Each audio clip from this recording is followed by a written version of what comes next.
Welcome to solution classes friend. તો friend, આજે આપણે વાત કરીશું 13 માર્ચ 2019ના મહત્વના કરંટ અફેર્સ વિશે. ફ્રેન્ડ્સ, 12 માર્ચનો વિડીયો પણ અપલોડેડ છે. એ તમારા આના પછી વિડીયો અપલોડ થઈ જશે. એ પણ ક્યુમાં જ છે. ઓકે, તો તમારા એક પણ દિવસના કરંટ અફેર્સ મિસ નહીં થાય અને જેટલા પણ મહત્વના સવાલ બનતાશે એ ડેલીના બેઝ પર તમારા માટે 30-31 દિવસનો મહિનો છે, તો 31 દિવસના daily current affairs, weekly current affairs અને મંથલી કરંટ અફેર્સ એક પણ દિવસ સિંગલ અપડેટ મિસ થયા વગર આવી જશે. અને દરેક વિડીયોની અંદર હું લિંકમાં પીડીએફ આપી દઉં છું. ઓકે, એ વિડીયોની તો તમારે પીડીએફ માટે કોઈ ટેલિગ્રામ ચેનલ પર જોઈન કરવાની જરૂર નથી. ઓકે, વિડીયોના નીચે જ તમને પીડીએફ મળી જશે. Clear friend? તો ફ્રેન્ડ્સ, હું અનએકેડમી પર પણ ભણાવું છું, તો તમે અનએકેડમીની લર્નિંગ એપ ડાઉનલોડ કરી ત્યાં અમિત શુક્લા સર્ચ કરી અને જીપીએસસીનો કોર્સ પસંદ કરી મને ફોલો કરી શકો છો. અનએકેડમી પર તમારા માટે ઘણા એવા કોર્સ અવેલેબલ કર્યા છે જે તમારી એક્ઝામ માટે ખૂબ જ હેલ્પફુલ છે. તો ફ્રેન્ડ્સ, વધુ સમય ન લેતા આજનો પહેલા ક્વેશ્ચન પર જઈશું. તો પહેલો સવાલ છે, મિઝોરમના પ્રથમ લોકાયુક્ત અધ્યક્ષ કોને નિયુક્ત કર્યા? તો સી લાલસાવતાને. સી લાલસાવતાને મિઝોરમના પ્રથમ લોકાયુક્ત અધ્યક્ષ નિયુક્ત કર્યા છે.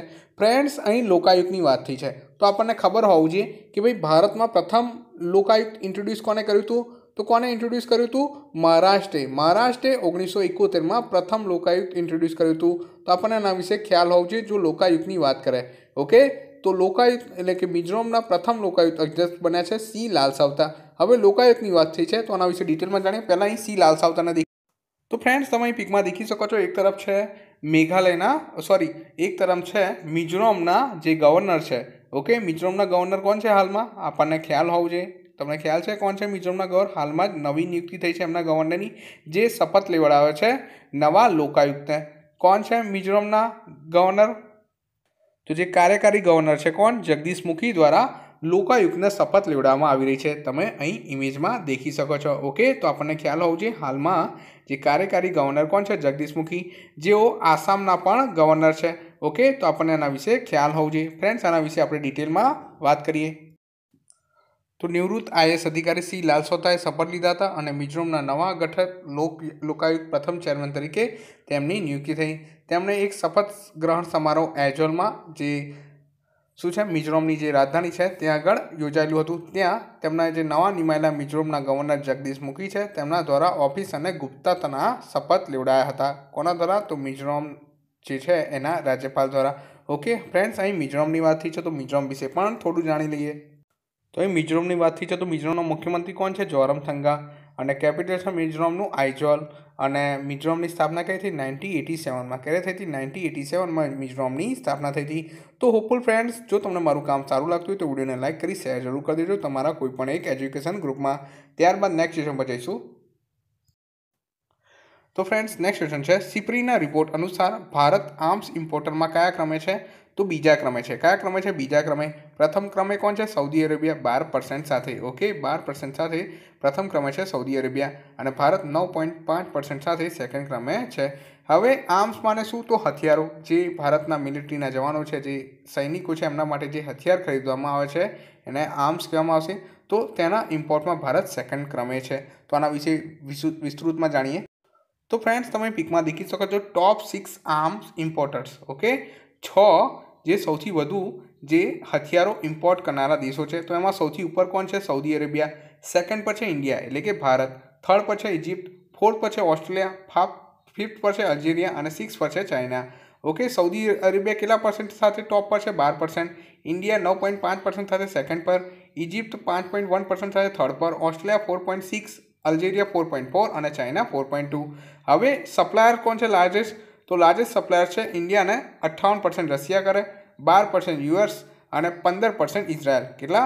58% રશિયા, 12% યુએસ અને 15% ઇઝરાયલ. હવે ઇઝરાયલ ઘણો નાનો દેશ છે. ઓકે, એ પણ ભારતને 15% શું કરે?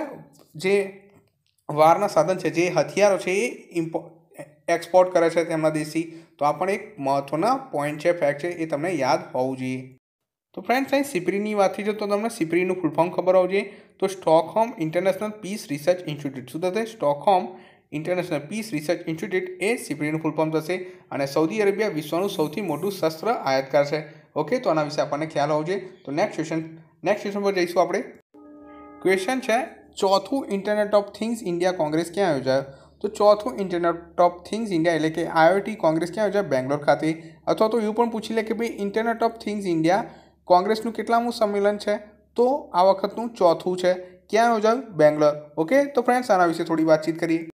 તો ફ્રેન્ડ્સ તમે IoTનો લોગો દેખી શકો છો. શું લખ્યું છે? Internet of things. Okay, internet of things કોંગ્રેસનું જે ચોથું સંસ્કરણ છે ક્યાં? તો બેંગ્લોર ખાતે યોજાશે. તો આના વિશે વધુ વાત કરીએ. તો ચોથું IoT ભારતીય કોંગ્રેસ એ ઘટના છે જે ડિજિટલ ટેકનોલોજી નેતાઓ ચર્ચા અને વસ્તુઓ ઇન્ટરનેટ ધારામાં કારોબાર તકે અન્વેષણ ભેગા જોશો. ઓગસ્ટ 2019માં આ યોજાશે બેંગલુરુમાં. અને IoT ભારતીય કોંગ્રેસ 2019 જેમ કે આરોગ્ય સંભાળ, ઉત્પાદન, ટેલિકોમ, સ્માર્ટ શહેર, ઉર્જા, રિટેલ, સાયબર સિક્યુરિટી, કૌશલ્ય અને વિકાસ જેવા વાતો પર આમાં ચર્ચા કરવામાં આવશે. તો આના વિશે આપણને ખ્યાલ હોવો જોઈએ. ત્યારબાદ આગળ વધશું. ક્વેશ્ચન છે, તાજેતરમાં ભારતે કયા દેશ સાથે વિઝા એગ્રીમેન્ટ પર કરાર કર્યા? તો ભારતે માલદીવ સાથે. ભારતે માલદીવ દેશ સાથે વિઝા એગ્રીમેન્ટ પર કરાર કર્યા. કયા દેશ સાથે? માલદીવ દેશ સાથે ભારતે વિઝા એગ્રીમેન્ટ પર કરાર કર્યા. તો ફ્રેન્ડ્સ તમે પીકમાં દેખી શકો છો.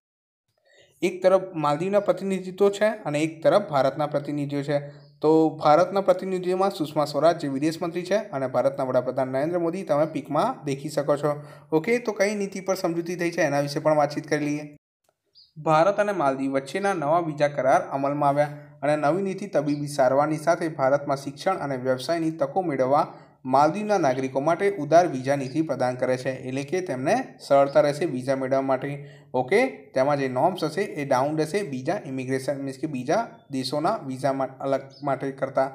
હવે તમામ ઇમિગ્રેશન ઓફિસ, બોર્ડર પોઈન્ટ અને કસ્ટમ્સ ઓથોરિટી અંગેની માહિતી સહિત તમામ ઔપચારિકતાઓ પૂર્ણ થયા બાદ આ કરાર અમલમાં આવે છે. ઓકે ફ્રેન્ડ્સ, તો ફ્રેન્ડ્સ અહીં માલદીવની વાત થઈ છે તો માલદીવ વિશે પણ થોડું જાણી લઈએ. તો માલદીવનું કેપિટલ છે માલે. શું છે? માલદીવનું કેપિટલ છે માલે. અને માલદીવનું કરન્સી શું છે? માલદીવિયન રૂપિયાના. શું છે? માલદીવિયન રૂપિયા. ઓકે, તો માલદીવ વિશે આપણને આટલી માહિતી હોવી જોઈએ. ત્યારબાદ આગળ વધીશું. ત્યારબાદ ક્વેશ્ચન છે, પિનાકા ગાઇડેડ વેપન સિસ્ટમને ક્યાં પરીક્ષણ કરાયું? તો રાજસ્થાન ખાતે. પિનાકા ગાઇડેડ વેપન સિસ્ટમને રાજસ્થાન ખાતે પરીક્ષણ કરાયું છે. કોના દ્વારા? તો DRDO દ્વારા. કોના દ્વારા? DRDO દ્વારા આ પિનાકા ગાઇડેડ વેપન સિસ્ટમને પરીક્ષણ કરાયું છે. તો ફ્રેન્ડ્સ તમે પીકમાં દેખી શકો છો. તો ફ્રેન્ડ્સ અહીં તમે પીકમાં દેખી શકો છો જે પિનાકા ગાઇડેડ વેપન સિસ્ટમનું જે પરીક્ષણ કરવામાં આવ્યું છે તેનો આ જે પરીક્ષણ કરી એનો આ પીક છે. ઓકે, તો આના વિશે આપણે વધુ વાત કરીએ. હવે આનું પરીક્ષણ છે DRDO દ્વારા કરવામાં આવ્યું. DRDOનું ફૂલ ફોર્મ શું થશે? Defence research and development organisation દ્વારા આનું સફળતાપૂર્વક પરીક્ષણ રાજસ્થાનના પોખરણમાં કરવામાં આવ્યું. ઓકે, રાજસ્થાનના પોખરણમાં આનું પરીક્ષણ કરવામાં આવ્યું છે. હવે અહીં DRDO વિશે વાત થઈ છે. કોની વાત થઈ છે? DRDO. તો એના વિશે પણ થોડું જાણી લઈએ. તો ડૉક્ટર G. સતીશ રેડ્ડી કોણ છે? સેક્રેટરી અને ચેરમેન છે DRDOના. કોણ છે? સેક્રેટરી અને ચેરમેન છે DRDOના. ઓકે, હવે ફ્રેન્ડ G. સતીશ રેડ્ડી આવે ત્યારે શું યાદ આવવું જોઈએ? G. સતીશ રેડ્ડી આવે ત્યારે શું યાદ આવવું જોઈએ? તો તેમને મિસાઇલ સિસ્ટમ એવોર્ડ 2019થી સન્માનિત કરાશે. શેનાથી? મિસાઇલ સિસ્ટમ એવોર્ડ 2019થી તેમને સન્માનિત કરાશે. તો G. સતીશ રેડ્ડી આવે ત્યારે આપણને આ યાદ આવવું જોઈએ. ઓકે, હવે DRDOની સ્થાપના ક્યારે થઈ? 1958માં. અને DRDOનું હેડક્વાર્ટર ક્યાં છે? નવી દિલ્હી ખાતે. તો DRDO વિશે આપણને આટલી માહિતી હોવી જોઈએ જ્યારે DRDO વિશે સાંભળીએ. ઓકે, અને જેમાં હાલમાં જે મેઇન પોઈન્ટ છે શું છે? તો જે G. સતીશ રેડ્ડીને જે મિસાઇલ સિસ્ટમ એવોર્ડ મળવાનો છે એ આપણને યાદ હોવું જોઈએ. ઓકે, ત્યારબાદ નેક્સ્ટ ક્વેશ્ચનમાં જઈશું. હાલમાં કયા દેશમાં વિમાન ક્રેશ થવાથી 157 લોકોનું નિધન થયું? તો ઇથોપિયા દેશમાં. ઓકે, ઇથોપિયા દેશમાં વિમાન ક્રેશ થવાથી 157 લોકોનું નિધન થયું. એ ખૂબ જ દુઃખનીય છે. ઓકે, 157 લોકોમાં કેબિન ક્રૂ અને પાયલટ સહિત તમામ લોકોનું નિધન થયું. એક પણ વ્યક્તિ ના બચે આ પ્લેન ક્રેશમાં. ઓકે, ત્યારબાદ નેક્સ્ટ ક્વેશ્ચન પર જઈશું. ચૂંટણી પંચ દ્વારા ફરિયાદો માટે હેલ્પલાઇન નંબર કયો જાહેર કરવામાં આવ્યો? ક્વેશ્ચન છે, ચૂંટણી પંચ દ્વારા ફરિયાદો માટે હેલ્પલાઇન નંબર કયો જાહેર કરવામાં આવ્યો? તો 1950. ઓકે, ઇલેક્શન કમિશન દ્વારા 1950 નંબરનો હેલ્પલાઇન નંબર જાહેર કરાયો છે ફરિયાદ કરવા માટે. ઓકે ફ્રેન્ડ્સ, હવે અહીં ઇલેક્શન કમિશનની વાત થઈ છે અને હાલમાં ચૂંટણી થવાની છે લોકસભાની. કેટલામી થવાની છે? 17મી. કેટલામી? 17મી લોકસભાની ચૂંટણી થવાની છે અને ઇલેક્શન કમિશનની વાત થઈ છે. તો ઇલેક્શન કમિશન વિશે આપણને થોડી માહિતી ખબર હોવી જોઈએ. તો ચૂંટણી જે પંચ છે કયા અંતર્ગત આવે? બંધારણના અનુચ્છેદ 324. કયો અનુચ્છેદ? 324 અંતર્ગત ચૂંટણી પંચ આવે. હાલના ભારતના જે ચૂંટણી આયોગ છે, મુખ્ય ચૂંટણી આયોગ કોણ છે? Election commissioner. તો કોણ છે? સુનિલ અરોરા. ઓકે, ત્યારબાદ તેમની નીચે 2 ઇલેક્શન કમિશનર છે. કોણ છે? એક તો અશોક લવાસા અને બીજા કોણ છે? તો સુશીલ ચંદ્ર. અશોક લવાસા અને સુશીલ ચંદ્ર 2 ઇલેક્શન કમિશનર છે અને એક મુખ્ય ઇલેક્શન કમિશનર કોણ? સુનિલ અરોરા. અને જો ઇલેક્શન કમિશનની વાત કરીએ તો ઇલેક્શન કમિશનની સ્થાપના ક્યારે થઈ? ચૂંટણી પંચની 25 જાન્યુઆરી 1950, જેને વોટર ડે તરીકે પણ, વોટર ડે એટલે મતદાતા દિવસ તરીકે પણ મનાવવામાં આવે છે. અને એનું હેડક્વાર્ટર ક્યાં છે? નવી દિલ્હી ખાતે. તો આપણને ઇલેક્શન કમિશન વિશે આટલી માહિતી હોવી જોઈએ.